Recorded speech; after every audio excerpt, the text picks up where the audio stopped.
وعدنا من جديد بفضل الله، راجعين أفضل بكتير إن شاء الله.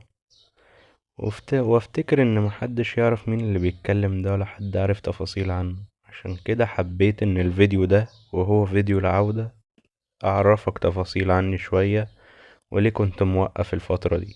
بص يا سيدي، أنا طالب في كلية العلوم، بعد الشر عليك يعني. طبعا كان عندي امتحانات الفترة اللي فاتت، اضطريت أوقف الفيديوهات بقى للأسف يعني. هتقولي طب ليه بدأت تعمل فيديوهات يا بتاع علوم انت؟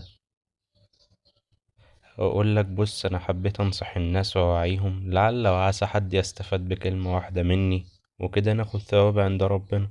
هتقولي انت ملاك يعني وهتعملي فيها شيخ بقى؟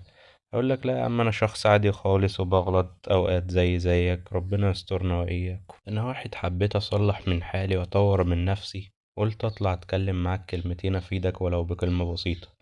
والمرة دي راجع برغبة حقيقية أساعدك تتغير زي ما أنا بحاول أتغير بالظبط.